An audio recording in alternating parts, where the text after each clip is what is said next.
मुस्कुराइए कि आप हिंदुस्तान में हैं। संतोष भारती शो में आपका स्वागत है। आज मुस्कुराना इसलिए भी बनता है क्योंकि कल 26 जनवरी है, जब हमारा संविधान लागू हुआ था। ध्यान रखिए, स्वतंत्रता दिवस नहीं है। आजादी तो हमें 15 अगस्त को मिल गई थी, और ये मैं इसलिए कह रहा हूं कि कई लोग इतने बुद्धिमान हैं जो इसे भी स्वतंत्रता दिवस बता रहे हैं। ये स्वतंत्रता दिवस इंडिपेंडेंस डे नहीं है, ये रिपब्लिक डे है। मतलब इसी दिन भारत गणतंत्र बना था और संविधान लागू हुआ था। आज हम संविधान की बात से हमने शुरू किया। 3 विषय मेरे सामने हैं। एक विषय बहुत चिंता का है और 2 विषय जानकारी देने के हैं। चिंता उसमें भी है, पर मेरा ख्याल है वो चिंता देश का। जो परेशानी की बात मुझे लगती है वो ये कि कमाल की चीज है कि हमारे यहाँ महंगाई बढ़ती जा रही है, और महंगाई बढ़ने का एक बहुत बुनियादी कारण डीजल और पेट्रोल है। क्योंकि डीजल और पेट्रोल अगर महंगा होता है तो हर चीज महंगी होती है। अन्न पैदा करने के ऊपर लागत ज्यादा आ जाती है डीजल की वजह से। ढुलाई में ढुलाई का खर्चा बढ़ जाता है। हर चीज का खर्च, सिंचाई का खर्चा बढ़ जाता है, हर चीज का खर्चा बढ़ जाता है। और अभी पेट्रोल बहुत सारी जगहों पर 100 रुपए के पार हो गया है। अब मुझे याद आता है कि एक जमाना था जब 10 पैसे, 15 पैसे, 20 पैसे पेट्रोल बढ़ता था, तो वो सारे लोग आज गायब हो गए हैं जो इसके लिए आंदोलन करते थे, नृत्य करते थे, धरना देते थे, सरकार की आलोचना करते थे और ये वादा करते थे कि हम अगर आएंगे तो ये पेट्रोल और डीजल की महंगाई हम कम करेंगे। फिर कहना शुरू किया कि जब अंतर्राष्ट्रीय बाजार में कच्चे तेल की कीमत कम हुई, हमारे देश में कम नहीं हुई, हमारे देश में कीमत बढ़ती ही चली गई।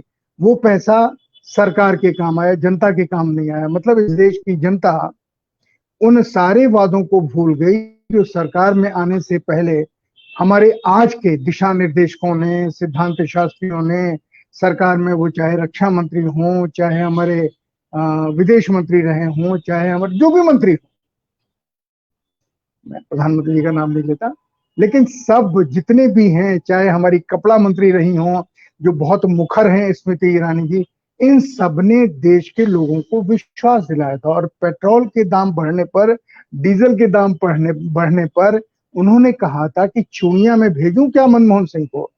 मशहूर बयान है उनका। खामोश है। अब वो याद ही नहीं करते कि उन्होंने कोई वादा किया था। और यही हमारे राजनीति की विडंबना है कि वो सारे लोग जो चुनाव से पहले वायदा करते हैं, वो चुनाव के बाद उस वायदे को कितनी आसानी से भूलते हैं, हर वायदे को। और यही इस देश के गरीब का दुख है, यही इस देश के किसान का दुख है, यही इस देश के उन लोगों का दुख है जो वंचित हैं, जो उस वर्ग में नहीं आते, जो वर्ग एफ्लुएंट सोसाइटी कहा जा सकता है, जो भद्र लोग हैं, उच्च मध्यम वर्ग है। अब इसका क्या इलाज है? इसका एक ही इलाज है कि आप समझिए कि आप विरोध क्यों नहीं कर रहे हैं। इसलिए नहीं कर रहे हैं क्योंकि आपने अपने को हिंदू बना लिया है, और आपका ये मानना है कि इस महंगाई का असर हमारे ऊपर नहीं पड़ रहा है। हम हिंदू हैं, हमें तो उनकी बात की चिंता नहीं करनी चाहिए कि ये मुसलमानों के ऊपर कैसा असर पड़ता है और क्रिश्चियंस के ऊपर और सिखों के ऊपर कैसा असर पड़ता है। ऐसा लगता है कि जैसे हमारे देश के लोग महंगाई के ऊपर आंदोलन करना भूल गए हैं।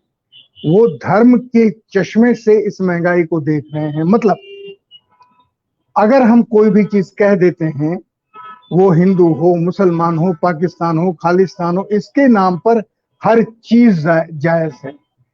मैं कहीं लेख नहीं देखता, मैं कहीं आंदोलन नहीं देखता, मैं कहीं बयान नहीं देखता उन सारे लोगों के जो सरकार में आने से पहले ये वायदे करते थे।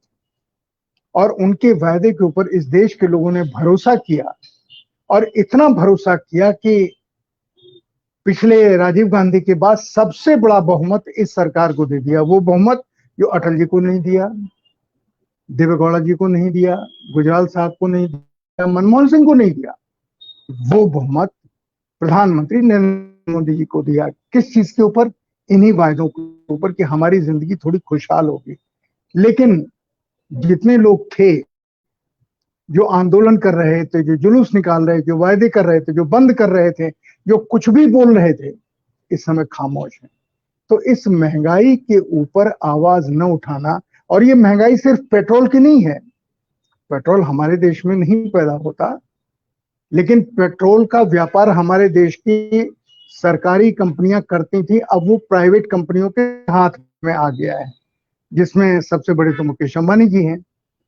अब उनको किस चीज की कमी है, या वो किस गणित के हिसाब से सरकार के ऊपर दबाव डालते हैं, और हमारी तेल कंपनियां जो बाजार के हवाले पेट्रोल को कहने की बात इस देश के सारे लोगों को, 135 करोड़ लोगों को बाजार की दया पर सरकार भी छोड़ चुकी है। आप सोचिए हम कितने खुशकिस्मत हैं कि हम महंगाई को लेकर के कोई विरोध नहीं करते।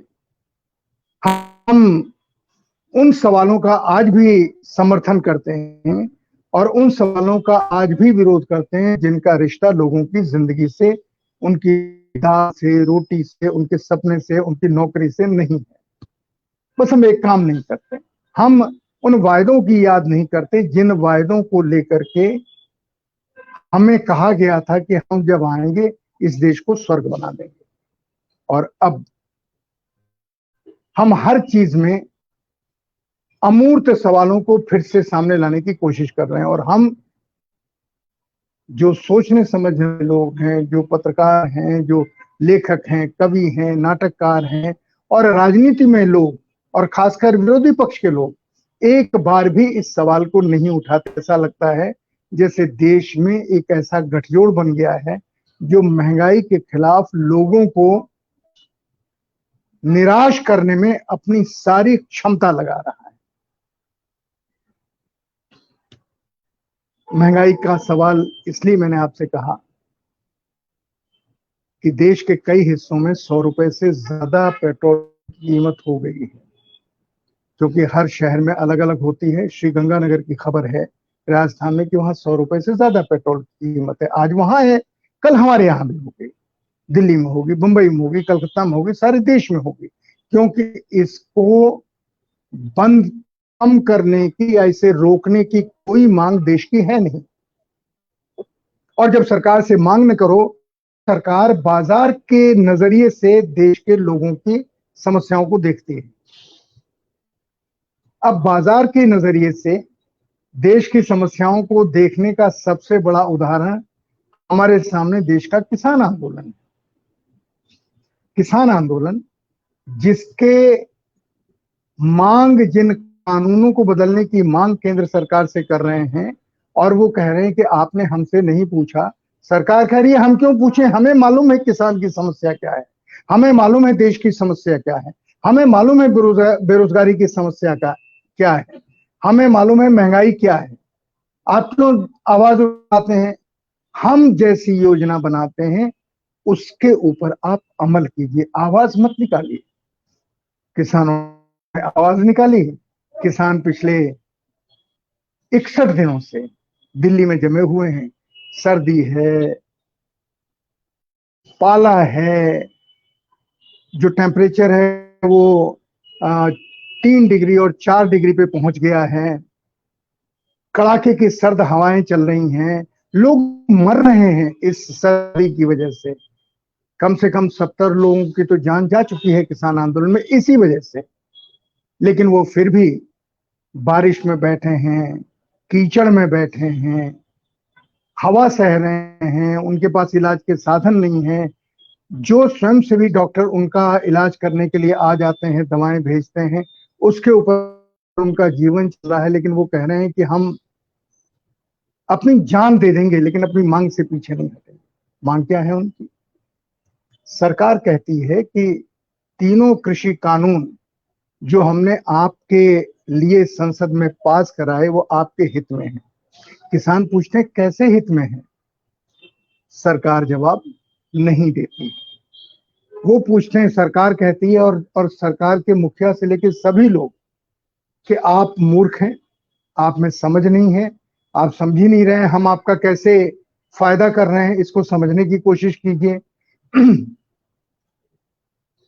कल से बात चल रही है कि एक कोई अदृश्य ताकत है जो किसानों को समझने नहीं दे रही है। मतलब सरकारी पक्ष एक नई चीज भारत के लोगों के सामने ला रहा है कि वो नहीं पकड़ पा रहे हैं कि वो अदृश्य शक्ति कौन है और वो कौन लोग हैं जो किसानों को समझाने में रोड़ा अटकाते हैं।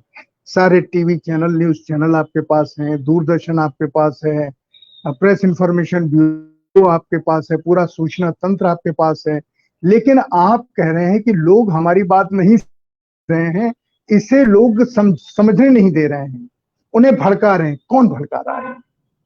जिसके 40 सांसद हैं कांग्रेस पार्टी वो, या जिसके 5 सांसद हैं, या जिसके 3 सांसद हैं वो लोग? कौन भड़का रहा है? कुछ तो बताइए। दक्षिण के लोग भड़का रहे हैं, उत्तर के लोग भड़का रहे हैं, राजनीतिक दल भड़का रहे हैं, या साधारण पत्रकार भड़का रहे हैं? पत्रकार तो भड़का नहीं सकते, क्योंकि पत्रकार तो आपके दाएं बाएं इस समय आपकी इच्छा होती है उससे ज्यादा वो तर्क गढ़ लेते हैं।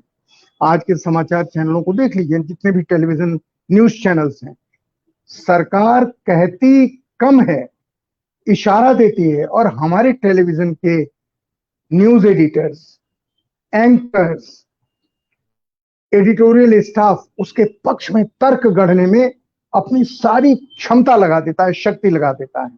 और वो किसानों से ऐसे बात करते हैं, या जो किसानों का समर्थन करते हैं उनसे ऐसे बात करते हैं जैसे ये लोग कितने बड़े मूर्ख हैं, और ये जो कह रहे हैं उसको उन्हें कहना नहीं चाहिए। उनकी बात पूरी होती नहीं कि बीच में एंकर कूद पड़ता है।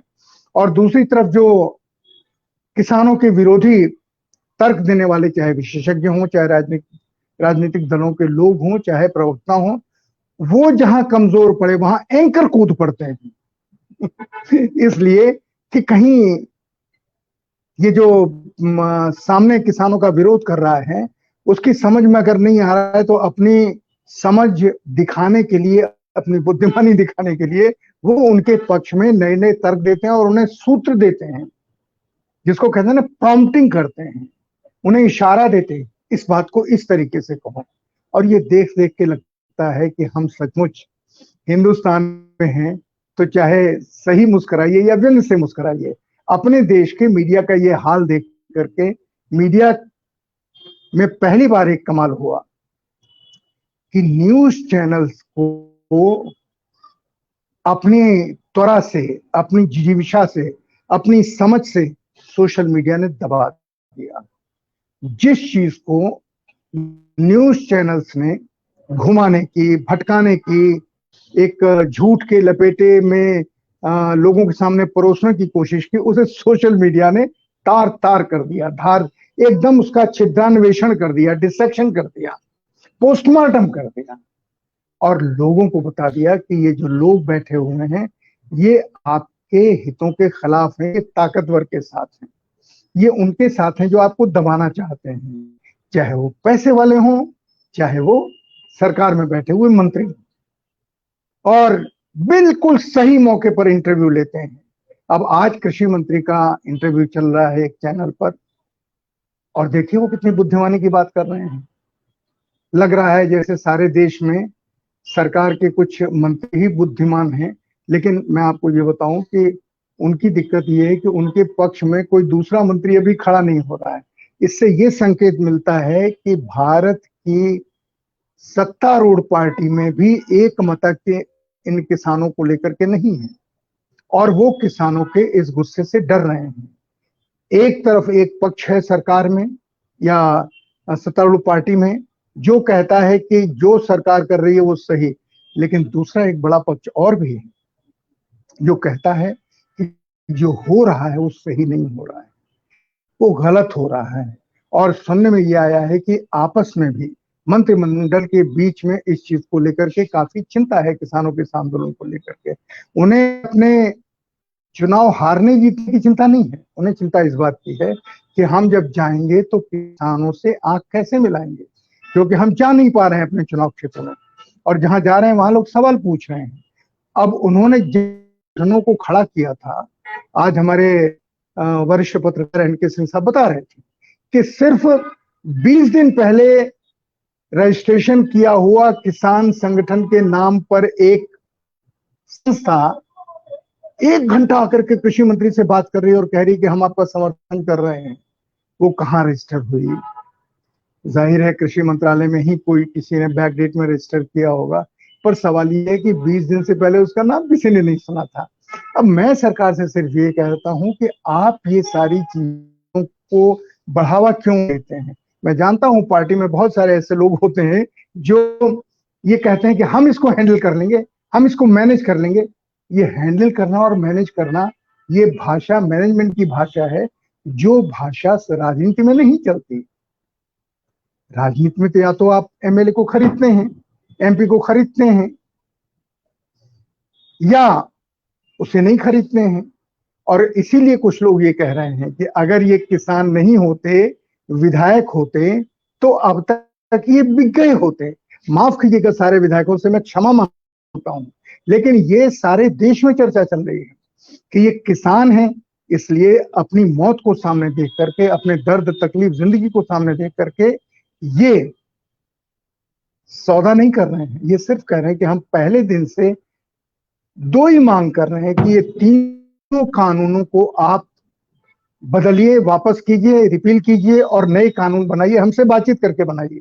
और दूसरा, एमएसपी को कानून का दर्जा दीजिए, यानी जो खरीदने की कीमत है सरकार की, उसको कानून बनाए ताकि कोई भी, चाहे सरकार हो या खुदरा बाजार में लगे हुए लोग हों या थोक बाजार में लगने वाले लोग हों, जो देश के दो बड़े पूंजीपति हैं, वो लोग इसके लिए मजबूर रहे कानूनन कि वो उससे सस्ता नहीं ले सकते, चाहे आड़तिया हो। जो सरकार प्राइस जो भी तय करे, जिस आधार पे तय करे, वो 3 श्रेणी है। उन 3 श्रेणियों में आज हमारी चर्चा में बहुत विस्तार से देश को समझाया कि क्या होना चाहिए। लेकिन उन चीजों को न समझ करके, उन चीजों को दरकिनार करके आप किसानों को अगर इस तरह से परेशान करेंगे तो उनका ये सोचना कहाँ गैर वाजिब है, कहाँ गलत है कि अगर हम विधायक होते, राजनीति में होते तो लोग हमें खरीद चुके होते, लेकिन हम किसान हैं, इस देश के कर्णधार हैं, इस देश के गांवों को हम चलाते हैं, गांव की पंचायत को चलाते हैं, गांव के हित सुख और दुख हम देखते हैं। और पहली बार देखते देखते हिंदुस्तान के कोने कोने में, पूरा पश्चिम उत्तर दक्षिण, किसान खड़ा है, कह रहा है ये एमएसपी के कानून लागू करने की बात बहुत सही है। और इसलिए सारे देश में कहीं का किसान हो, केरल का हो और दिल्ली, कहां के किसान आ गए हैं। ये कहना निहायत बेवकूफी भरा है कि सिर्फ पंजाब, हरियाणा और पश्चिमी उत्तर प्रदेश के किसान हैं। इसमें तो बंबई के किसान भी, महाराष्ट्र के किसान भी शामिल हैं। आज महाराष्ट्र में किसान खड़े हैं, आप कह देते हैं कि वो कम्युनिस्ट पार्टी का झंडा लिए हुए हैं। अरे बाबा, किसान है कि नहीं, वो किसी का झंडा लिए हुए। आज एक पत्रकार ने सवाल उठाया अपनी चर्चा में, जयशंकर गुप्ता जी ने, क्या कम्युनिस्ट पार्टी को आपने बैन कर दिया है कि वो राजनीति में नहीं रह सकते, वो मांग नहीं कर सकते, नहीं निकाल सकते? फिर ये कैसे एक राजनीतिक पार्टी जो सत्ता में है वो कह सकती है कि ये पार्टी जो हंसिया हथौड़े के निशान वाली है, कम्युनिस्ट पार्टी, इसके समर्थक लोग बंबई में आए हुए हैं? क्या सारे वही हैं? नहीं, सारे महाराष्ट्र से आए हैं, आदिवासी आए हैं। ये सब कम्युनिस्ट नहीं है, ये महाराष्ट्र के और देश के नागरिक हैं, जिनकी जिंदगी जल जंगल जमीन के ऊपर है, जो उपज से अपना परिवार चलाते हैं। उनको अपने सारे संसाधनों के जाने का खतरा पूंजीपतियों के हाथ में पैदा हुआ, इसलिए वो आए।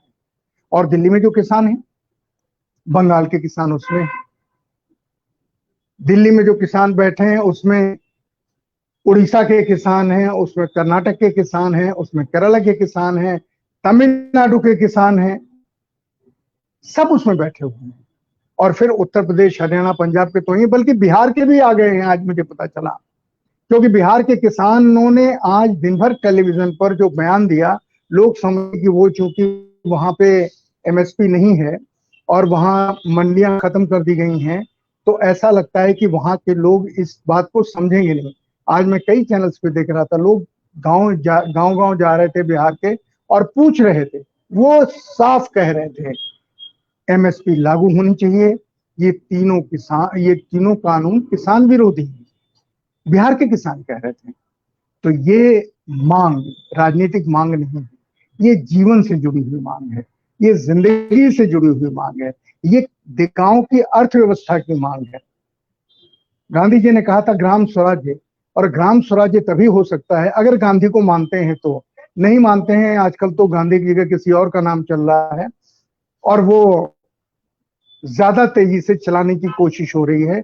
एक छोटा वर्ग लेकिन जिसके पास प्रचार माध्यम है, वो उस चीज को खूब उछाल रहा है, खूब उसका प्रचार कर रहा है, गांधी का नहीं कर रहा है। गांधी को तो आज भी कहा जाता है कि इन्होंने देश को, एक छोटे वर्ग के द्वारा, लेकिन लाउड स्पीकर के ऊपर कहा जाता है, उन आवाज पिपीहरी जैसी होती है पर उसे बड़ा बनाने की, जैसे आजकल आवाजों को टेक्निकली आप एक दूसरा स्वरूप दे देते हैं, वैसे देश को बताने की कोशिश हो रही है कि गांधी ने सही थोड़ी, गांधी ने आजादी थोड़ी दिलाई।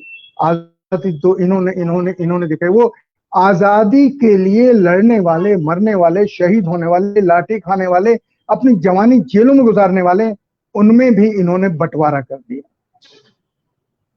तो किसान अपनी मांगों के लिए दिल्ली में है, शांतिपूर्वक है और बिल्कुल शांतिपूर्वक है।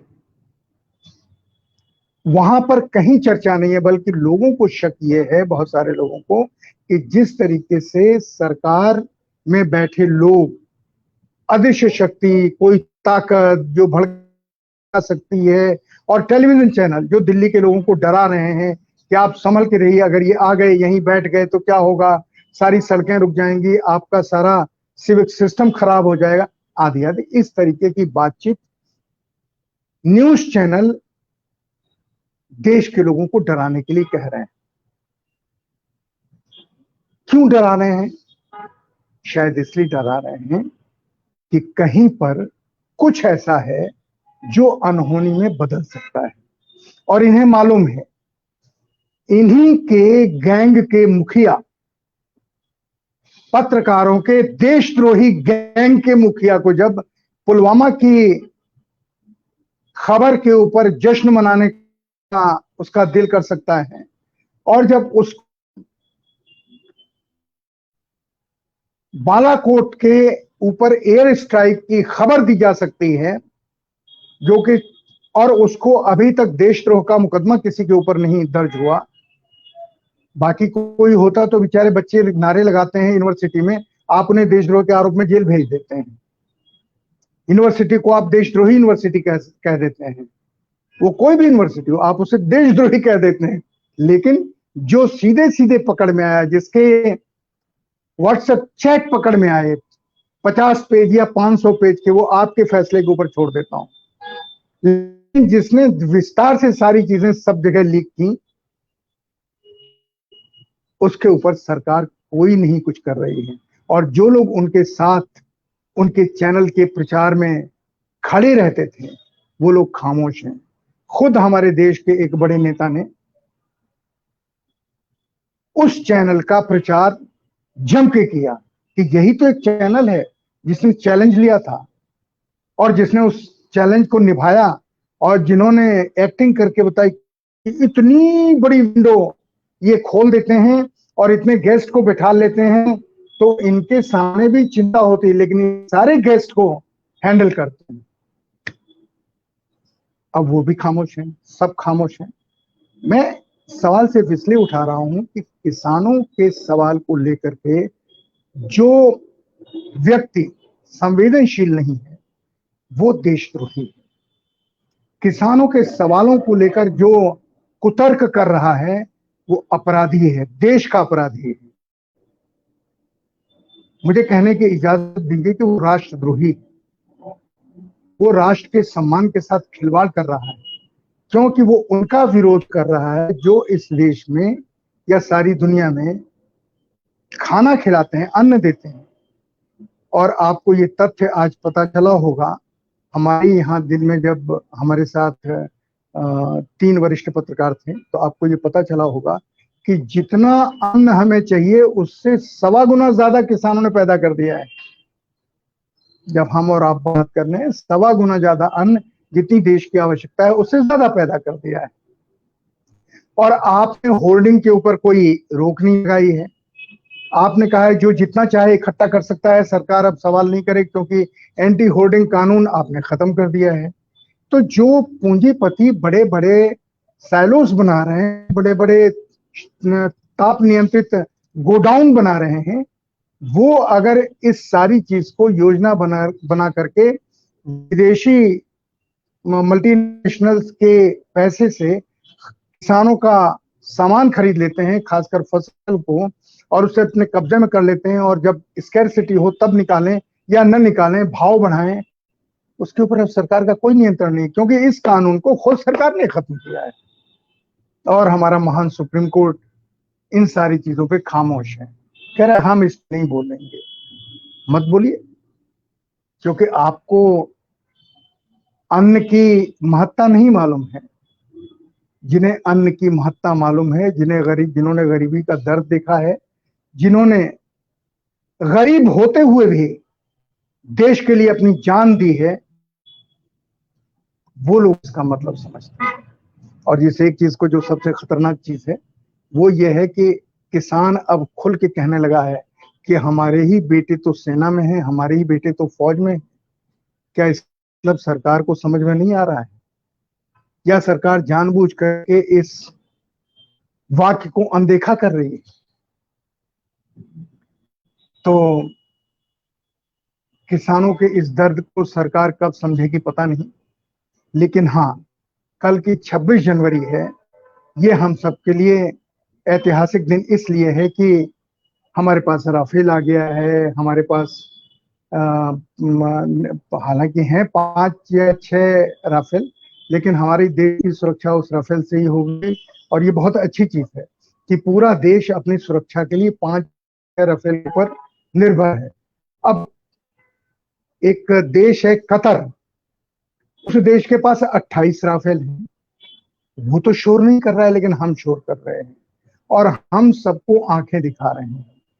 दिखाना चाहिए, देशभक्ति का काम है, लेकिन अपने देश के लोगों को सत्य से अनदेखा करके नहीं। अब मैं कल की जो परेड होगी उसमें जो हथियार होंगे उनका जो वर्णन होगा, जितना ऐतिहासिक वो होगा वैसा ही ऐतिहासिक एक दूसरी परेड भी होगी, जो उस परेड के खत्म होने के बाद शुरू होगी।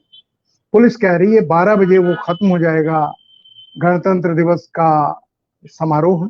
तो 12 बजे के बाद किसान निकलेंगे, और किसान निकलेंगे, अब कितने ट्रैक्टर आएंगे ये तो LIU बताए, पर मोटे तौर पर 1 लाख के आसपास ट्रैक्टर दिल्ली पहुंच चुके हैं, दिल्ली के आसपास हैं।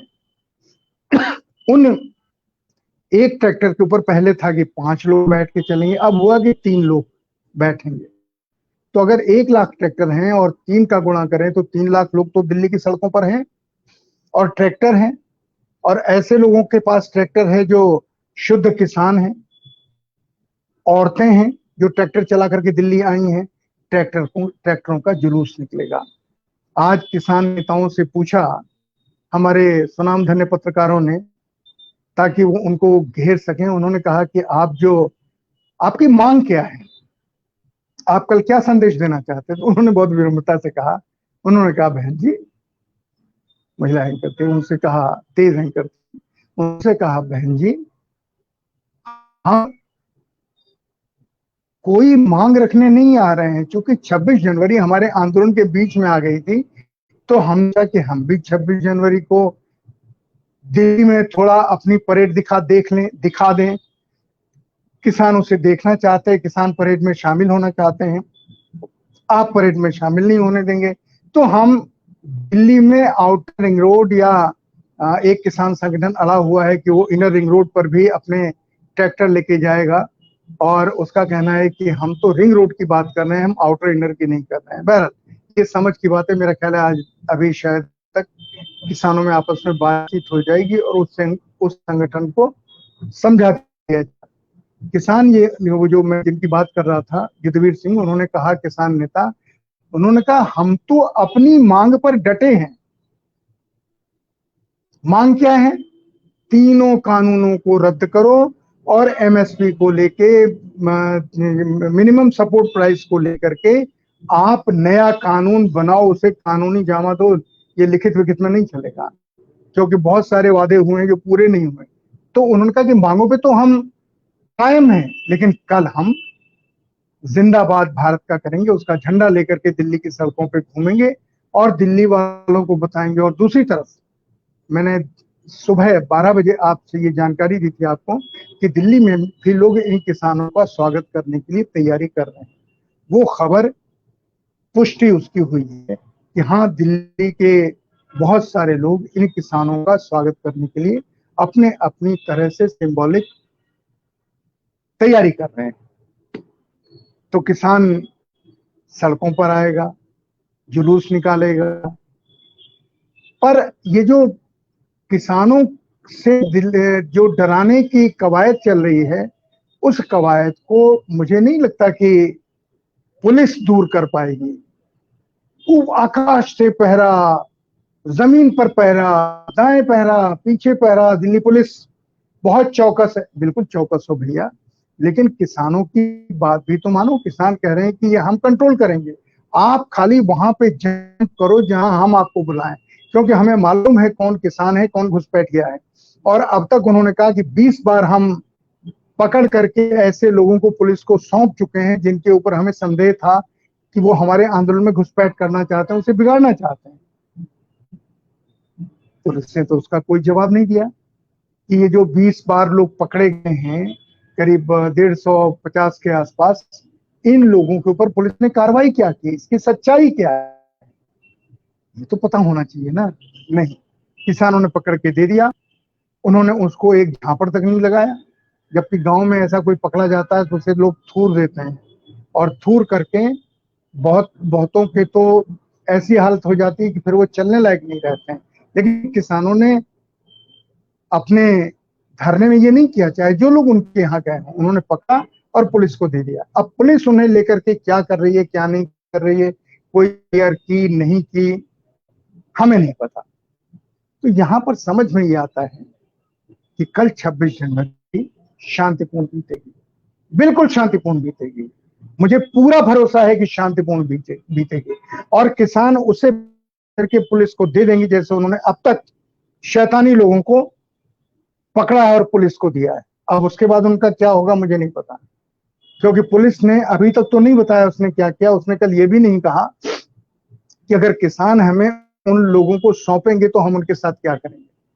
पर हाँ, मैं जरूर ऐसे लोगों से निवेदन करना चाहता हूं, ध्यान रखिए, किसानों के शांतिपूर्ण जुलूस को कल तबाह करने की कोशिश मत कीजिए, क्योंकि कल शायद किसानों का संयम टूट जाए। अगर आप उसे तबाह करने की कोशिश करेंगे, उसके बीच में घुसपैठ करेंगे, उन्हें भड़काने की कोशिश करेंगे, और किसान इतने समझदार हैं जो कह रहे हैं कि आप कितना भी भड़काओ हम नहीं भड़केंगे। अब तो किसान खुलेआम कह रहे हैं, आप हमें खालिस्तानी कह चुके, आप हमें पाकिस्तानी कह चुके, आप हमें गैंग कह चुके, टुकड़े टुकड़े गैंग कह चुके। और जो लोग आपके पास हैं, जो देशद्रोह के सबूत आपको दे चुके हैं, उनके साथ खड़े हैं। मैं ये इसलिए कह रहा हूं कि इस दर्द की चर्चा मैं चाहता हूं कि आपके यहाँ हो। इस देश के किसानों के खिलाफ तो सारे प्रचार माध्यम हैं। अगर सोशल मीडिया को भी हम देख लें तो उस पे एक 3000 से 8000 तक लोग हैं जो पैसा लेकर के इस किसान आंदोलन को बदनाम करने की मुहिम चलाए हुए हैं। ये कौन लोग? ये वही लोग हैं जो राजनीतिक दलों के लिए प्रचार अभियान चलाते हैं, पैसा लेके। They are the paid people. वो पैसा लेके ये सब करते हैं, वो स्वतः नहीं करते हैं। हर एक को 35,000, 40,000, 50,000 तनख्वाह मिलती है। मुझे नहीं पता आपको ये पता है नहीं पता, लेकिन ये सही है कि बहुत सारे राजनीतिक दल, खासकर वो जो ताकतवर राजनीतिक दल हैं, उनका एक आईटी सेल है जो आईटी सेल हर एक की बेइज्जती करने पे तुला है, उसके खिलाफ झूठी खबरें चलाता है, किसानों को बदनाम करने की बात करता है। अब लोग समझ रहे हैं। इसीलिए समाचार माध्यमों में भी टेलीविजन के न्यूज चैनल्स के ऊपर लोगों का भरोसा नहीं है। भरोसा किस पर है?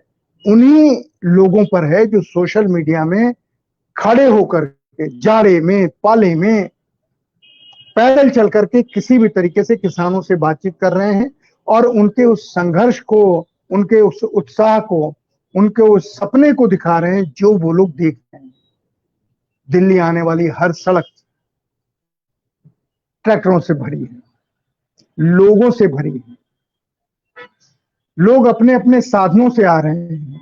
आज मैंने देखा तो मेरी आंख तो नहीं भर आई, लेकिन मन गर्व से चौड़ा हो गया। एक माँ ने अपने 2 बेटों से कहा तुम जा रहे हो, और उन्होंने दोनों को हल दिया कि हल लेकर के दिल्ली जाओ, लेकिन कसम खा के जाओ कि बिना जीते हुए, बिना कानूनों को रद्द कराए वापस नहीं आओगे। ये भारत की माताएं हैं, ये किसानों की माताएं हैं जो अपने बच्चों को कह के भेजती हैं हल लेके कि किसी सवारी पे मत रखना, अपने कंधे पे। लोग आ रहे हैं, लोग दौड़ते हुए दोनों हाथ में झंडा लेके आ रहे हैं। ये हमारे नहीं दिखाएंगे जो बड़े बड़े चैनलों के मालिक हैं, खूबसूरत हैं और किसानों के पक्ष में तर्क गढ़ते हैं, वो नहीं दिखाएंगे। वो तो हर चीज को किसी न किसी ऐसे आरोप में बांध देंगे जिससे आपके मन में भी 1% शक पैदा हो जाए। लेकिन सोशल मीडिया दिखा रहा है जो लोग दिल्ली आ रहे हैं किस उत्साह से आ रहे हैं, किस तरह गाते बजाते आ रहे हैं। हर उम्र के लोग आ रहे हैं, नौजवान, बच्चे, बूढ़े, ट्रैक्टर के ऊपर बैठ के। एक ट्रॉली वो नहीं है कि पकड़ के बैठे हैं, वो जैसे वो बैलगाड़ी की बुग्गी चलती है जिसमें ना कहीं इधर बांस है ना उधर बांस है, बीच में अगर एक जोर का झटका लगे तो बैठा हुआ आदमी नीचे गिर जाए। उस तरीके के ट्रॉली के ऊपर बैठ करके, जिसमें कोई सावधानी का, सुरक्षा का इंतजाम नहीं है, उस पर बैठ के लोग दिल्ली आ रहे हैं। 70 साल के, 60 साल के, 80 साल तक के आ रहे हैं और कह रहे हैं। और एक चीज और बता दूं, इन आने वालों में सेना के भूतपूर्व जवान हैं जिनके साथी अभी सेना में हैं, जो वहां से रिटायर होके आए हैं। इन आने वालों में सेना के रिटायर्ड अफसर हैं, इन आने वालों में खिलाड़ी हैं जिन्हें मेडल मिले हैं, जो देश की शान है। भूतपूर्व हॉकी खिलाड़ी, भूतपूर्व खेल क्रिकेट के मैदान में खेलने वाले लोग, भिन्न भिन्न, कोई किसी को पुरस्कार भारत सरकार ने दिया है, किसी को कुछ दिया है, सब दिल्ली आ रहे हैं। इसमें पुलिस के वो अधिकारी भी हैं जिन्होंने आतंकवाद से पंजाब में लोहा लिया, हरियाणा में लोहा लिया, जिनके साथी चले गए, वो पुलिस अधिकारी भी, पुलिस के सिपाही भी इस आंदोलन में शामिल है। ये बात मैं सिर्फ इसलिए कह रहा हूं कि ये इस सत्य को सरकार को देखना चाहिए, बजाय कुतर्क करने के कि इसके पीछे कोई अदृश्य शक्ति है। किसान अदृश्य शक्ति नहीं है, किसान तो साक्षात दुर्गा का, भवानी का, शंकर का, अली का, वाहेगुरु का अवतार है, जो इस सर्दी में, इस ठंड में, इस समय दिल्ली में शायद 3 डिग्री सर्दी है, मैंने टेम्परेचर नहीं देखा, लेकिन 3 या 2 डिग्री आज रात में बहुत ज्यादा सर्दी होगी और कल का दिन तो सर्द हवाओं से भरा होगा। उसमें ये किसान अपना जुलूस निकाल रहे हैं, गणतंत्र दिवस के अवसर पर ऐतिहासिक जुलूस, जिसको देखने के लिए सारी दुनिया से लोग आए। सारी दुनिया का मीडिया इस समय दिल्ली में जमा है, जो इन सारे लोगों से बात कर रहा है, उनके फोटो खींच रहा है, उनकी बात सारी दुनिया में भेज रहा है। हम उनका सत्य नहीं दिखा रहे हैं, हम वो सत्य दिखा रहे हैं जो सत्य है ही नहीं। खैर, टेलीविजन चैनलों की बात क्या करना जब उनको हमने देख लिया, लेकिन हम इतना जरूर कहेंगे कि देश के नौजवान लोगों ने, लगभग 40-50 हजार नौजवान किसानों ने एक नया आईटी सेल बना लिया है, जिनको 1 पैसा नहीं मिलता है। और वो आईटी सेल किसानों की सच्चाई को, किसानों के उत्साह को, किसानों के दर्द को, किसानों के सपने को और किसानों के सीधी सच्ची भाषा आपके पास पहुंचा रहा है। और वो बता रहा है कि दिल्ली में जो किसान आए हैं सत्याग्रह करने, गांधी का सत्याग्रह, वो किसान किस जज्बे से आए और उनका आज जज्बा क्या है। तो कल किसानों का स्वागत कीजिए। 26 जनवरी शान से मनाइए, मुस्कुराते हुए मनाइए, क्योंकि मुस्कुराना, आज एक ने मुझे बड़ी अजीब बात कही। उसने कहा कि भैया बार बार मुस्कुराने की बात करते हो, आप जानते हो सबसे मुश्किल काम क्या है आज के जमाने में। मैंने कहा क्या? कहने मुस्कुराना। कहने कि अगर कोई मुस्कुरा दे तो उसका हाथ चूम लेना चाहिए, उसका माथा चूमना चाहिए, उसे प्रणाम करना चाहिए कि इस माहौल में भी वो मुस्कुरा रहा है। एक शेर भी उसने मुझे सुनाया, याद दिला दिया, या तो दीवाना हंसे या वो ऊपर वाला, या तो दीवाना हंसे या वो जिसे तौफीक दे, वरना इस दुनिया में आके मुस्कुराता कौन है। किसान एक चीज और कह रहे हैं, जो इमरजेंसी में लड़ने वाले लोग कहते थे, किसान आज प्रकृति से भी लड़ रहा है। इस ठंड में, जाड़े में, ओस में, बरसात में किसान लड़ रहा है, लेकिन उसका जज्बा है, कहो ना खुदा से कि लंगर उठा दे, मैं तूफान की जिद देखना चाहता हूं। ये इस देश का किसान ही कह सकता है, क्योंकि किसान के समान वीरता अगर कोई दिखा रहा है तो सेना का वो सिपाही जो दुश्मन के सामने खड़ा है, जिसका नाम लेकर के रोज आपने लोग अपनी रोजी रोटी चला रहे हैं, लेकिन सेना के जो जवान चले जाते हैं, मैं याद दिला दूं, पुलवामा के जो 40 शहीद हुए, उन शहीद को सरकार भूल गई, उन शहीदों के परिवारों को पेंशन नहीं मिली। दर्द नहीं होता? जिनके नाम पे चुनाव जीतने की पूरी तैयारी हुई, जो लोग, जो 40 शहीद हुए, उनके घर वालों को कुछ नहीं मिला। उनके घर वाले अपने उसी जवान के ऊपर, अपने लाडले के ऊपर आश्रित थे जिसने पुलवामा में अपनी जान दे दी, उसी की तनख्वाह पर थे, वही एक कमाने वाला था। ऐसे बहुत सारे लोग उसमें थे, लेकिन उन्हें कुछ नहीं मिला। और हम सिपाही सिपाही सिपाही, सेना सेना सेना कहते हैं। इस 26 जनवरी पर सरकार को कसम खानी चाहिए कि जो पुलवामा में जिनकी मौत हुई, गलवान में जिनकी मौत हुई, चीनी सीमा के ऊपर जिनकी जान जा रही है, जो अपनी जान देने को तैयार है, वैसे ही अपनी जान देने को ये किसान तैयार हैं। कल इनके घर वाले किसानों के ट्रैक्टर पर होंगे, जो 70 शहीद हुए हैं अब तक इस आंदोलन में, उनके घर वाले कल होंगे। उन्हें देख करके हाथ हिलाइए, उन्हें प्रणाम कीजिए, और अगर मौका मिले तो उनके चरण स्पर्श कीजिए। देश की शान है, देश के लिए इन्होंने अपनी जान दी है, जानते बूझते जान दी है। मैं सिर्फ इतनी बात कह करके आपसे अंत में यही कहूंगा कि मेरे उस मित्र का ये फोन, कि मुस्कुराना बहुत मुश्किल है, इसके बावजूद मुस्कुराइए। ये काम आप ही कर सकते हैं, कोई और नहीं कर सकता। और मुस्कुराने के बाद आपको जो सुख, जो सुकून मिलेगा, वो एक नए गर्व की अनुभूति से आपको, गौरव की अनुभूति से आपको भर देगा। मैं आपसे विदा लेता हूं, और कल 26 जनवरी को हम दिन में 2 बार, 1 बजे और 3:30 बजे आपके बीच में आएंगे। हमारे साथ देश के बड़े पत्रकार होंगे दोनों विश्लेषणों में। और कल अगर आप चाहें तो टेलीविजन चैनलों की जो धमा चौकड़ी है उसको देखने के बाद अगर वक्त मिले तो थोड़ी देर 1 बजे और 3:30 बजे उन लोगों की बात सुनिए जो सचमुच इस आंदोलन को जानते हैं और इस आंदोलन का विश्लेषण आपके सामने रखेंगे। शायद आपको अच्छा लगे। नमस्कार। जय हिंद।